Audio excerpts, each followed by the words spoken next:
Lies, lies, and half-truths, in case you missed it. Well, Larry was quite lucky. He obtained the lease for the Twin Towers just 6 weeks prior to 9/11. 6 weeks prior. He obtained the lease, and he also took out an insurance policy, which fortunately included coverage for acts of terrorism. So when it came time to collect, when the towers went down, Silverstein claimed that there were 2 incidences of terror, since 2 buildings were hit by the planes, which allowed him to seek double indemnity. So to be clear, he collected $4.5 billion from insurance on the towers that he had invested in just 6 weeks prior to the 9/11 attacks. Now, I was so shocked looking at that I wanted to debunk that. I turned to Snopes, you guys. I said, Snopes, tell me why this is not true. And of course, Snopes had an article defending Larry Silverstein. And of course, they didn't really debunk it at all. They just write, and I'll include the link to this as well, that the implication of foreknowledge is unfounded, that of course getting insurance is normal. And he wasn't the only investor. He led the consortium of investors 6 weeks prior, but he wasn't the only investor. So nothing to see there. But by the way, Larry was even more lucky than that, unbelievably. Every morning, he used to have breakfast. He used to take breakfast meetings at the World Trade Center. But on the morning of 9/11, and by the way, this is according to Larry in interviews, he just broke his own routine. He, fortunately, on the morning of 9/11, had a dermatologist appointment. So he didn't take breakfast in the towers, and that spared his life. World Trade Center 7 had always been considered the starting point for rebuilding. Located north of the slurry wall, 7 had been cleared faster than the rest of the site, and there had been no bodies to recover.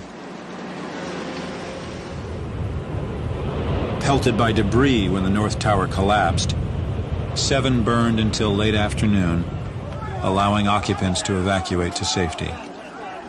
I remember getting a call from the fire department commander telling me that they were not sure they were going to be able to contain the fire. And I said, we've had such terrible loss of life. Maybe the smartest thing to do is pull it. And they made that decision to pull, and then we watched the building collapse.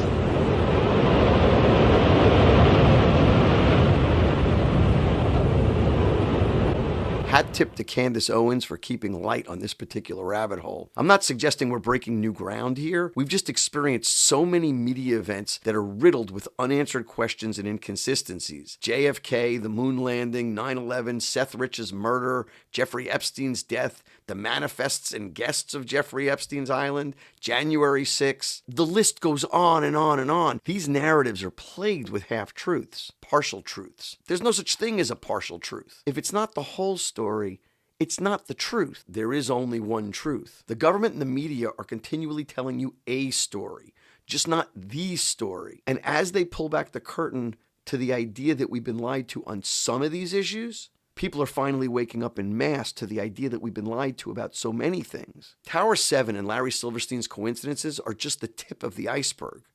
We'll just call this clip by Candace Owens a conversation starter, but hopefully it gets you to continue to ask these questions and not accept the status quo. Do not let them stifle our discussion. Keep asking the questions until you get satisfactory answers. We do have a right to know the truth. A half-truth is a lie. There is only one truth, and you deserve the truth. This is how we take our country back and put the power of information back in the hands of the people where it belongs. Until next time, remember, everyone wakes up at their own pace, and you are not alone. If you thought this video was helpful, hit that like button, join the channel, leave a comment, and share, share, share. God bless America, God bless this podcast, and God bless you. Stay frosty, my friends.